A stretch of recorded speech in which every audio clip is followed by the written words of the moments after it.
ومن يضلل فلا هادي له وأشهد أن لا إله إلا الله وحده لا شريك له وأشهد أن محمدا عبده ورسوله يا أيها الذين آمنوا اتقوا الله حق تقاته ولا تموتن إلا وأنتم مسلمون يا أيها الناس اتقوا ربكم الذي خلقكم من نفس واحدة وخلق منها زوجها وبث منهما رجالا كثيرا ونساء واتقوا الله الذي تساءلون به والأرحام إن الله كان عليكم رقيبا يا أيها الذين آمنوا اتقوا الله وقولوا قولا سديدا يصلح لكم أعمالكم ويغفر لكم ذنوبكم ومن يطع الله ورسوله فقد فاز فوزا عظيما أما بعد فإن خير الحديث كتاب الله وخير الهدي هدي محمد صلى الله عليه وسلم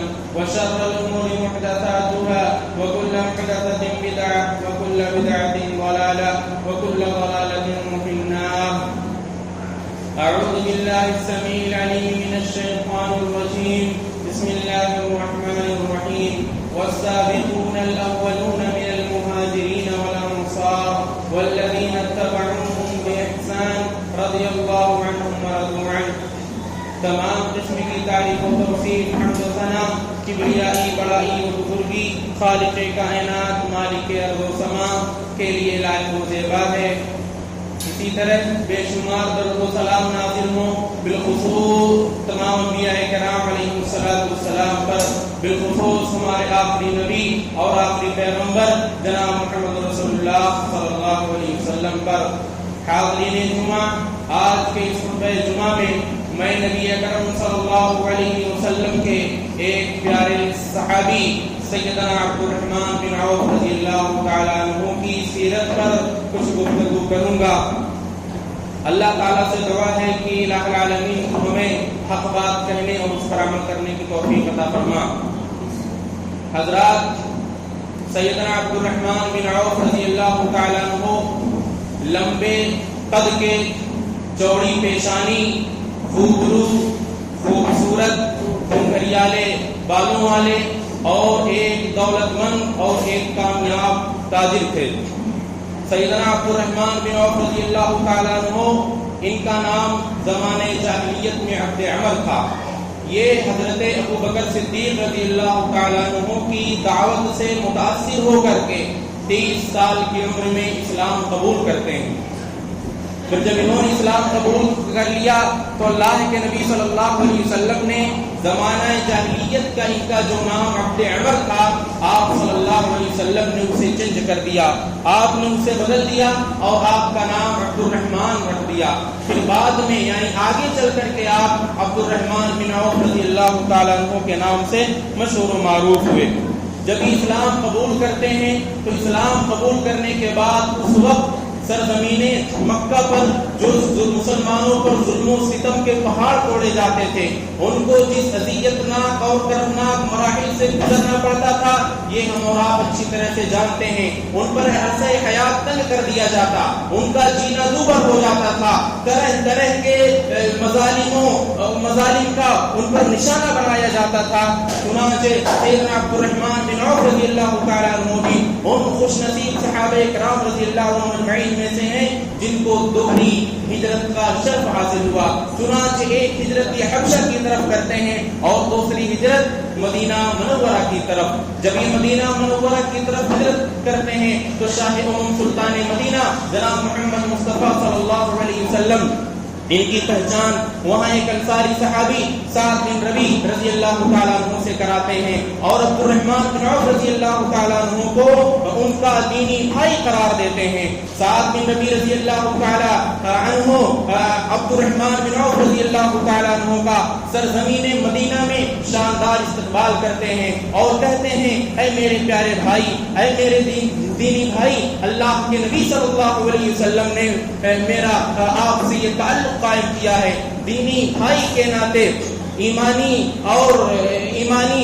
جذبے کے ناطے سعد بن ربیع رضی اللہ تعالیٰ عنہ نے ان کا شاندار استقبال کر کے کہا انشاءاللہ میرے یہاں میری طرف سے آپ کو کسی چیز کی دقت نہیں ہوگی، کوئی تکلیف نہیں ہوگی۔ انہوں نے کہا ہے میرے پیارے بھائی سنیے، مجھے اللہ تبارک و تعالیٰ نے بہت مال و دولت سے نوازا ہے، الحمدللہ اللہ کا مجھ پر خاص فضل و کرم ہے، میرے یہاں کسی چیز کی کمی نہیں ہے، میرے یہاں 2 بڑے باغ ہیں اور میری 2 بیویاں ہیں، میں ان دونوں باغات میں سے ایک باغ آپ کے نام کرتا ہوں، اور جو میری صرف 2 بیویاں ہیں ان 2 بیویوں میں سے ایک بیوی کو طلاق دیتا ہوں، عدت پوری ہونے کے بعد آپ اس سے نکاح کر لینا۔ سیدنا عبد الرحمن بن عوف رضی اللہ تعالیٰ عنہ ایک غیرت مند نوجوان تھے، ہمتی شخص تھے، اور ان کے اندر بہت زیادہ جذبہ تھا، تڑپ تھا، جوش تھا، ولولہ تھا۔ انہوں نے صحابی رسول سعد بن ربیع انصاری رضی اللہ تعالیٰ عنہ کی پیشکش پر انہیں خیر و برکت کی دعائیں دیتے ہوئے ان کی پیشکش کو قبول نہیں کیا، اور کہا کہ اللہ تعالیٰ آپ کی مال و اولاد میں برکت عطا فرمائے، مجھے اللہ آپ کو جزائے خیر دے، مجھے آپ کے اموال کی، آپ کے مال و منال کی ضرورت نہیں ہے، بس آپ مجھے منڈی کا پتہ بتا دیجئے، میں انشاءاللہ خود بخود تجارت کروں گا۔ سعد بن ربیع انصاری رضی اللہ تعالیٰ عنہ نے انہیں منڈی کا پتہ بتا دیا۔ عبد الرحمن بن عوف رضی اللہ تعالیٰ عنہ بسم اللہ کر کے اللہ کا نام لے کر تجارت کا آغاز کرتے ہیں، اور اللہ رب العالمین انہیں بھرپور خیر و برکت سے نوازتا ہے، اور اللہ کا نام لے کر تجارتی کاروبار شروع کرتے ہیں، اللہ رب العالمین ان کی تجارت میں بہت زیادہ برکت ادا کرتا ہے۔ ایک دفعہ وہ اللہ کے نبی اکرم صلی اللہ علیہ وسلم کی خدمت اقدس میں حاضر ہوتے ہیں، اللہ کے نبی صلی اللہ علیہ وسلم ان کا چہرہ دیکھتے ہیں، آپ کو آج کا منظر کچھ بدلا سا نظر آتا ہے، آپ کو رنگ و نکہت کی دنیا کچھ بدلی سی معلوم ہوتی ہے، آپ استفسار کرتے ہیں اے میرے پیارے صحابی کیا بات ہے، آج تو میں کچھ انقلاب دیکھ رہا ہوں، آج میں تم پر کچھ چینجنگ کے آثار دیکھ رہا ہوں۔ سیدنا عبد الرحمن بن عوف رضی اللہ تعالیٰ عنہ زیر لب مسکرا کر کے جواب دیتے ہیں اے میرے آقا، اے میرے حبیب صلی اللہ علیہ وسلم، میں نے ایک انصاری خاتون سے چند مہر کے عوض، سونے کی ایک ڈلی کے عوض نکاح کر لیا ہے۔ نبی اکرم صلی اللہ علیہ وسلم نے کہا کہ ولیمہ کرو گرچہ ایک ہی بکری کیوں نہ ہو۔ میرے بھائیوں دیکھا آپ نے کہ صحابی رسول ہیں، اللہ کے نبی اکرم صلی اللہ علیہ وسلم کے پیارے صحابی ہیں، پیارے ساتھی ہیں، نکاح ہوتی ہے، نبی اکرم صلی اللہ علیہ وسلم کو اس کا علم نہیں، جب ملاقات ہوتی ہے آپ کو اپنے اس پیارے صحابی میں کچھ بدلاؤ نظر آتا ہے، تب آپ سوال کرتے ہیں اور آپ ان کے لیے برکت کی دعا کرتے ہیں، بارک اللہ لک وبارک علیک وجمع بینکما فی خیر، اور آپ یہ تلقین کرتے ہیں کہ آپ ولیمہ کیجئے۔ آج ہم اور آپ اپنے معاشرے پر نظر ڈالیں کہ ہم میں سے اگر ہمارے کسی احباب کی، آس پاس پڑوس میں سے کسی کی، اگر یا رشتہ داروں میں سے، اہل خاندان میں سے کسی کا نکاح ہوتا ہے تو ہم اور آپ اگر اس نے ہمیں مدعو نہیں کیا یا مدعو کرنا بھول گیا تو ہماری ان سے دشمنی شروع ہو جاتی ہے، ہم اور آپ وہیں سے رشتے ناتے اور آپسی تعلقات کو ختم کر لیتے ہیں۔ میرے پیارے بھائیوں دیکھیں نبی اکرم صلی اللہ علیہ وسلم کی سیرت کا مطالبہ کریں، آپ کے صحابہ کرام کی زندگیوں کو خوب پڑھیں، دیکھیں کہ اللہ کے نبی صلی اللہ علیہ وسلم جو آخری نبی ہیں، آخری پیغمبر ہیں، سلطان مدینہ ہیں، نبی اکرم صلی اللہ علیہ وسلم کے صحابہ کرام جو آپ کے ایک قطرے ابرو پر مر مٹنے کے لیے تیار ہو جاتے تھے، اپنی جان قربان تک کرنے کے لیے فوراً لبیک کہہ دیا کرتے تھے، او نبی، اس نبی کو آپ کے نکاح کی اطلاع نہیں ہے۔ اللہ کے نبی صلی اللہ علیہ وسلم نے یہ نہیں کہا کہ مجھے کیوں نہیں مدعو کیا، مجھے کیوں نہیں بلایا، مجھے کیوں نہیں نکاح کی اطلاع کی، بلکہ برکت کی دعا کی۔ تو ہمارا بھی یہی فرض ہونا چاہیے، ہمارا بھی یہی وتیرہ ہونا چاہیے کہ اگر ہمارے کسی بھی بھائی کا نکاح ہوتا ہے، شادی ہوتی ہے، کسی سبب اگر وہ ہمیں مدعو نہیں کرتا ہے تو ہمیں خفا ہونے اور ناراض ہونے کی کوئی بات نہیں ہے، ہمیں غصہ نہیں ہونا چاہیے، ناراض نہیں ہونا چاہیے، رشتے ناطے نہیں ختم کرنا چاہیے۔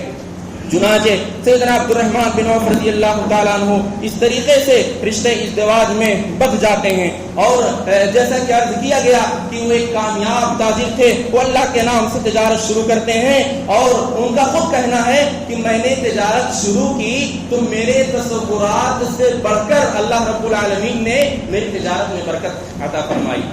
کہا کہ میرے وہم و گمان میں نہیں تھا ایسا کہ اللہ رب العالمین اتنی زیادہ برکت مجھے میری تجارت میں دے دے گا.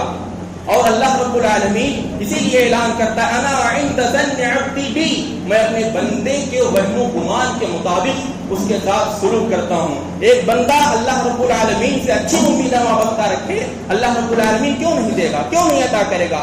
تو یہ کہتے ہیں کہ میرا وہم و گمان ایسا نہیں تھا کہ اتنی کثیر اتنی زیادہ برکت ہو جائے گی، لیکن اللہ کا خاص فضل و کرم رہا کہ اللہ رب العالمین نے میری تجارت میں خوب برکت عطا کی. کوئی پتھر بھی اٹھاتا میں، کوئی اینٹ بھی اٹھاتا تو اس کے نیچے سے بھی سونا برآمد ہو جاتا. اچھا، یہ صحابی رسول سیدنا عبدالرحمن بن عوف رضی اللہ تعالیٰ عنہ، اللہ رب العزت نے جتنا ان کو نوازا تھا اسی کے مطابق یہ اللہ رب العالمین کی راہ میں کثیر بے دریغ خرچ بھی کر دیا کرتے تھے، کوئی پرواہ نہیں کیا کرتے تھے. ایک بار اناج سے لدے 700 اونٹ مدینہ کے اندر ایک بار کی داخل ہو رہے ہیں. 100-200 اونٹ نہیں، 700 اونٹ مدینہ کے اندر یک بار کی داخل ہو رہے ہیں اور سب پر اناج لدا ہوا تھا. لوگ حیران اور مستشر ہیں. اما عائشہ رضی اللہ تعالیٰ عنہ کہتی ہیں آج تو مدینہ میں غیر معمولی تھر تھراہٹ نظر آ رہی ہے. ان کو خبر ہوتی ہے کہ آج سیدنا عبدالرحمن بن عوف رضی اللہ تعالیٰ عنہ کے 700 اونٹ اناج سے لدے ہوئے مدینہ منورہ کے اندر داخل ہو رہے ہیں. اما عائشہ رضی اللہ تعالیٰ عنہ کہتی ہیں وہی عبدالرحمن بن عوف رضی اللہ عنہ جن کے بارے میں نبی کائنات صلی اللہ علیہ وسلم نے ارشاد فرمایا تھا کہ عبدالرحمن جنت میں چھلانگیں مارتا ہوا داخل ہوگا. اللہ اکبر. جب ان کو یہ نوید جاں اور یہ بشارت اور یہ خوشخبری سنائی جاتی ہے، ان کے کانوں سے جب یہ خوشخبری اور یہ بشارت ٹکراتی ہے تو سیدنا عبدالرحمن بن عوف رضی اللہ تعالیٰ عنہ بھاگے ہوئے اما عائشہ رضی اللہ تعالیٰ عنہا کی خدمت میں حاضر ہوتے ہیں اور استفسار کرتے ہیں، عرض کرتے ہیں کہ امی جان کیا واقعی اللہ کے نبی صلی اللہ علیہ وسلم نے مجھے جنت کی بشارت دی ہے، مجھے جنت کی خوشخبری دی ہے؟ کیا آپ نے اپنے کانوں سے سنا ہے؟ اما عائشہ رضی اللہ تعالیٰ عنہ فرماتی ہیں ہاں. تو سیدنا عبدالرحمن بن عوف رضی اللہ تعالیٰ انہوں نے کہا امی جان گواہ رہنا میں آج اپنا پورا مال و منال اللہ کی راہ میں مسلمانوں کی فلاح و بہبود کے لیے وقف کرتا ہوں. اللہ اکبر. یہ سیدنا عبدالرحمن بن عوف رضی اللہ تعالیٰ عنہ تھے کہ اللہ رب العالمین نے جس قدر انہیں نوازا تھا، دیا تھا، عطا فرمایا تھا، اسی طرح سے بے دریغ اللہ رب العالمین کی راہ میں خرچ کیا کرتے تھے. اچھا، اتنا سب کچھ اللہ رب العالمین نے دیا تھا، عطا کیا تھا اور اللہ رب العالمین کی راہ میں خرچ بھی کیا کرتے تھے. اس کے باوجود بھی جب ان کا انتقال ہوا اور ان کا مال وراثت تقسیم ہوا تو ان کی 4 بیویوں کے حصے میں 80 ہزار دینار آئے. 80 ہزار دینار کا آنا یہ کوئی معمولی بات نہیں ہے. اور اس کے علاوہ جس وقت ان کا انتقال ہوا تو ان کی ملکیت میں 1000 اونٹ، 100 گھوڑے اور 3000 بکریاں تھیں. اللہ اکبر. سبحان اللہ. کیا اللہ رب العالمین نے مال و دولت سے نواز رکھا تھا؟ کیا اللہ رب العالمین نے فراوانی عطا کر رکھی تھی؟ میرے بھائیوں، اتنا سب کچھ ہونے کے باوجود بھی صحابی رسول سیدنا عبدالرحمن بن عوف رضی اللہ تعالیٰ عنہ حزن و ملال میں رہا کرتے تھے، غمزدہ رہا کرتے تھے، پریشان رہا کرتے تھے. اور یہ پریشانی کیوں تھی پتہ ہے؟ اللہ رب العالمین نے اتنا سب کچھ دے رکھا تھا، نواز رکھا تھا. ان کو یہ ڈر تھا کہ کہیں اللہ رب العالمین یہ ساری دولت اور یہ سارا مال و منال ہمیں دنیا میں دے کر کے آخرت کی نعمتوں سے محروم نہ رکھ دے. غور کیجئے، صحابی ہیں، نبی اکرم صلی اللہ علیہ وسلم کے ان 10 پیارے صحابہ اکرام رضی اللہ عنہم اجمعین میں سے ہیں جن کو اللہ کے نبی صلی اللہ علیہ وسلم نے ان کا نام لے لے کر کے اس دنیا ہی میں جنت کی بشارت دی تھی، جنت کی خوشخبری دی تھی.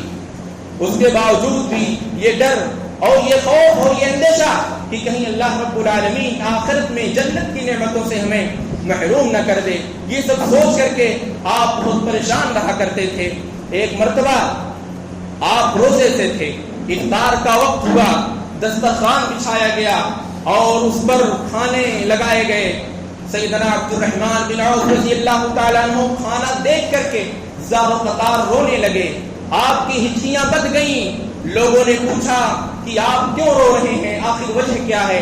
صحابی رسول سیدنا عبد الرحمن بن عوف رضی اللہ تعالیٰ عنہ نے جواب دیا کہ وہ مصعب بن عمیر جو مجھ سے بہت بہتر تھا، وہ شہید ہو گیا بدر کے دن، اس کے پاس اتنا کپڑا نہیں تھا جسے مکمل کفن دیا جا سکے، سر ڈھانپا جاتا تو پیر کھل جاتا اور پیر ڈھانپا جاتا تو سر کھل جاتا تھا، اسی لیے میں آج رو رہا ہوں، مجھے وہ منظر، مجھے وہ وقت، مجھے وہ لمحہ بہت یاد آتا ہے۔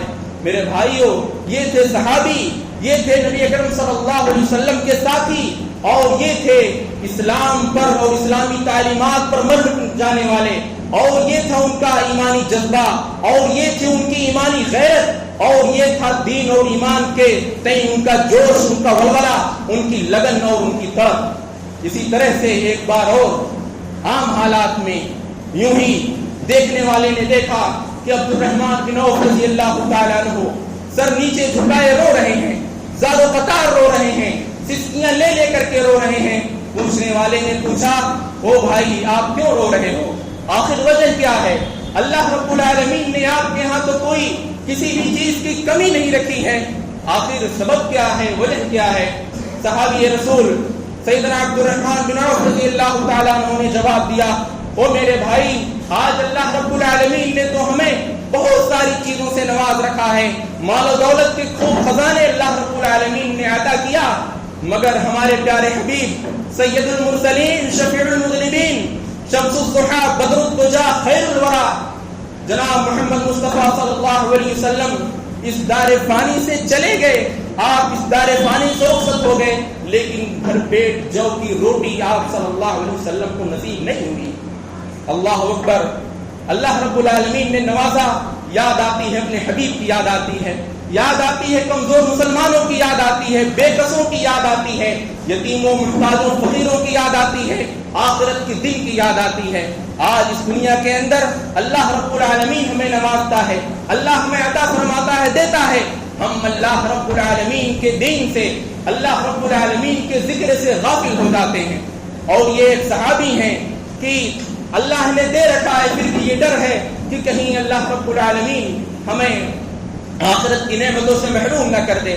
جنت کی بشارت دنیا کے اندر پا جاتے ہیں، اس کے باوجود بھی اللہ رب العالمین کی راہ میں بے دریغ خرچ کرتے ہیں۔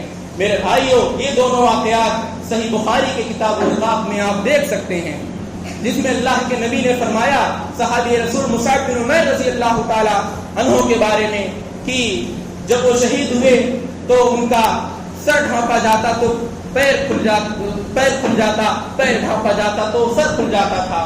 اور اللہ کے نبی صلی اللہ علیہ وسلم کے بارے میں صحیح بخاری کے اسی چیپٹر میں یہ بھی ہے کہ اللہ کے نبی دار فانی سے چلے گئے، آپ کو بھر پیٹ جو کی روٹی نصیب نہیں ہوئی۔ یہ سب صحابی رسول عبد الرحمن بن عوف رضی اللہ تعالیٰ عنہ سوچتے تھے، اور یہ ایسے صحابی ہیں جن کے پیچھے، جن کی اقتداء میں ہمارے پیارے حبیب جناب محمد رسول اللہ صلی اللہ علیہ وسلم نے نماز ادا کی۔ غزوہ تبوک جس میں بہت زیادہ تنگی کا عالم تھا، اللہ رب العالمین نے قرآن مجید کی ایک آیت کریمہ میں غزوہ تبوک کو ساعۃ العسرہ سے تعبیر کیا ہے، تنگی کا لمحہ، دشواری کا وقت۔ اس میں بھی اونٹ کی سواریوں کی بڑی کمی تھی، صحابہ کرام رضی اللہ عنہم کے پاس جو کچھ تھا سبھی نے خرچ کیا۔ اس موقع پر عبد الرحمن بن عوف رضی اللہ تعالیٰ عنہ نے بھی بہت زیادہ خرچ کیا، ان کے پاس جو بھی کچھ تھا سب لا کر کے اللہ کے نبی صلی اللہ علیہ وسلم کی خدمت میں حاضر کر دیا۔ اور اس جنگ میں رومیوں کی تعداد بہت زیادہ تھی۔ صحابہ کرام رضی اللہ عنہم اللہ کی راہ میں نکلتے ہیں، نماز کا وقت ہو جاتا ہے، اللہ کے نبی صلی اللہ علیہ وسلم نظر نہیں آتے۔ صحابی رسول سیدنا عبد الرحمن بن عوف رضی اللہ تعالیٰ عنہ آگے بڑھ کر نماز پڑھاتے ہیں، پھر اللہ کے نبی صلی اللہ علیہ وسلم دوسری رکعت میں پہنچتے ہیں۔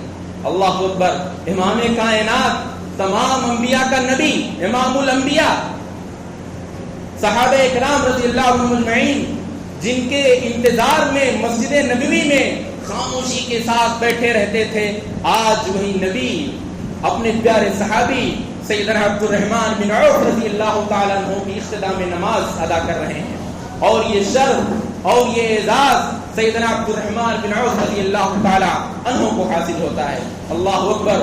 ان کے نصیبے کا کیا کہنا، ان کی قسمت کا کیا کہنا۔ اسی طریقے سے جب دوران نماز سیدنا عمر بن خطاب رضی اللہ تعالیٰ عنہ کو دوران نماز کی حالت میں خنجر لگا اور آپ بے قابو ہو گئے، تو عبد الرحمن بن عوف رضی اللہ تعالیٰ عنہ ہی آگے بڑھ کر کے بقیہ نماز مکمل کرتے کراتے ہیں، اور پھر سیدنا عمر بن خطاب رضی اللہ تعالیٰ عنہ کو اٹھا کر گھر لاتے ہیں۔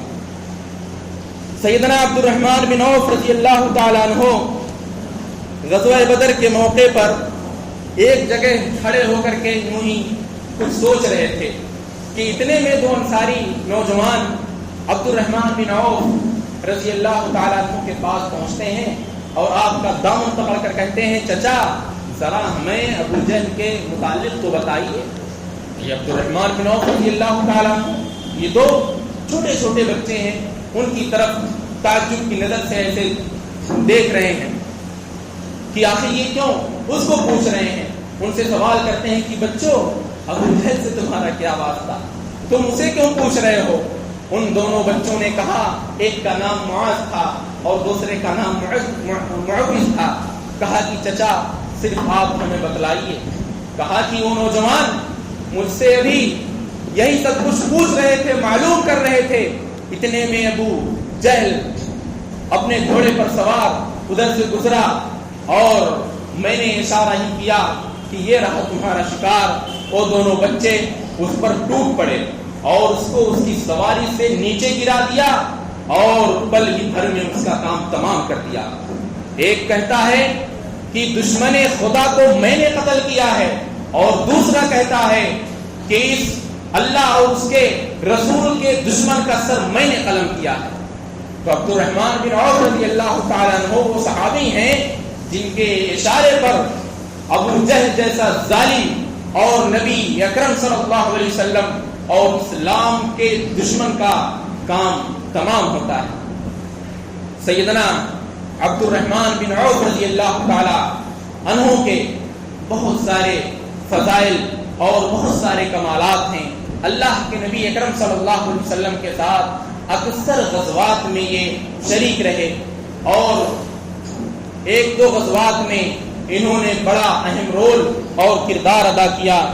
حضرت عبد الرحمن بن عوف رضی اللہ تعالی عنہ یہ ایسے صحابی ہیں جن کی سیرت میں ہم اہل ایمان کے لیے بہت زیادہ اسوہ ہے، نمونہ ہے۔ ان کی پوری زندگی ہمارے لیے آئیڈیل ہے۔ اسلام قبول کرنے کے بعد یہ دین اسلام کے لیے بہت کچھ کرتے ہیں، بہت ساری قربانیاں دیتے ہیں۔ ہمیں چاہیے کہ ہم اس پیارے صحابی اور نبی اکرم صلی اللہ علیہ وسلم کے پیارے ساتھی سیدنا عبد الرحمن بن عوف رضی اللہ تعالیٰ عنہ کے زندگی پاک کے واقعات کو پڑھیں اور سمجھیں، اور اسی کی روشنی میں ہم اپنی بھی اصلاح کریں۔ سیدنا عبد الرحمن بن عوف رضی اللہ تعالیٰ عنہ جو ایک کامیاب تاجر اور ایک خوبصورت اور خوبرو شخص اور ایک صحت مند اور توانا جسامت کے مالک، یہ حضرت عثمان بن عفان رضی اللہ تعالی عنہ کی دوران خلافت اس دار فانی سے کوچ کر جاتے ہیں۔ عبد الرحمن بن عوف رضی اللہ تعالی عنہ یہ ایسے صحابی ہیں کہ جب حضرت ابو بکر رضی اللہ تعالی عنہ اس دار فانی سے کوچ کر گئے اور حضرت عمر بن خطاب رضی اللہ تعالی عنہ کو جب خنجر لگا تو انہوں نے اپنے بعد خلافت کے لیے جن لوگوں کا نام لیا تھا ان میں سے ایک یہ بھی تھے، اور کئی صحابہ نے اور ایک دو صحابی نے ان کا نام بھی پیش کر دیا تھا۔ بالآخر حضرت عبد الرحمن بن عوف رضی اللہ تعالی عنہ حضرت عثمان بن عفان رضی اللہ تعالی عنہ کا نام لیتے ہیں، ان کا ذکر کرتے ہیں اور آگے بڑھ کر کے ان کے ہاتھ پر خود بیعت کر لیتے ہیں۔ تو اس طرح سے سیدنا عثمان بن عفان رضی اللہ تعالی عنہ تیسرے خلیفہ بنتے ہیں۔ سیدنا عبد الرحمن بن عوف رضی اللہ تعالیٰ عنہ سے صحابہ کرام رضی اللہ عنہم اجمعین مشورے بھی لیا کرتے تھے. سیدنا عبد الرحمن بن عوف رضی اللہ تعالیٰ عنہ کے اور بھی ایسے کئی سارے واقعات ہیں. میں نے چند اہم جس میں ہمارے لیے دروس ہیں، عبرتیں ہیں، نصیحتیں ہیں، انہی واقعات کا اختصار کے ساتھ آپ کے سامنے ذکر کیا ہے. اللہ رب العالمین سے دعا ہے کہ الہ العالمین تو ہمیں اپنے نبی اور اپنے نبی اور آپ کے صحابہ کرام رضی اللہ عنہم اجمعین کے نقش قدم پہ چلا. رب العالمین تو ان کی زندگی پاک کے واقعات کو پڑھنے سمجھنے اور اسی کی روشنی میں زندگی گزارنے کی توفیق عطا فرما. رب العالمین تیرا اعلان ہے کہ اگر لوگ اس طرح سے ایمان لے آئے جس طرح سے صحابہ کرام لائے تو بھی ہدایت یافتہ ہو جائیں گے. اے اللہ تو ہمیں بھی اسی طرح سے ہدایت یافتہ بنا دے. اے اللہ ہم میں سے جو لوگ تیرے دین سے دور ہیں، بے راہ روی کے شکار ہیں، رب العالمین تو انہیں صراط مستقیم پر لا کھڑا کر دے. الہ العالمین ہمارے صیام و قیام کو رب العالمین کو قبول فرما. ہماری تمام پر چھوٹی بڑی عبادتوں کو رب العالمین قبول فرما. رب العالمین ہم سب خطا کار ہیں، گناہ گار ہیں، تو ہماری خطاؤں کو درگزر فرما. رب العالمین تو ہمیں بکثرت نیک اعمال انجام دینے کی توفیق عطا فرما. رب العالمین ہم میں سے جو لوگ اس دار پانی سے پوچھ کر گئے تو ان کے قبروں کو نور سے بھر دے. رب العالمین ہم میں سے جو مریض ہیں، بیمار ہیں، تو انہیں شفائے کامل و عاجل عطا فرما. رب العالمین تو ان کی بیماریوں کو ان کے لیے ذریعہ نجات بنا، گناہوں کا کفارہ بنا. الہ العالمین ہمیں جب تک بھی اس دنیا میں زندہ رکھ اسلام و ایمان پر، جب بھی ہمارا خاتمہ ہو تو ایمان میں خیر ہو. آمین. تقبل یا رب العالمین. نفعني الله وإياكم بالقرآن العظيم وبهدي سيد المرسلين. أقول قولي هذا أستغفر الله لي ولكم ولسائر المسلمين من كل ذنب فاستغفروه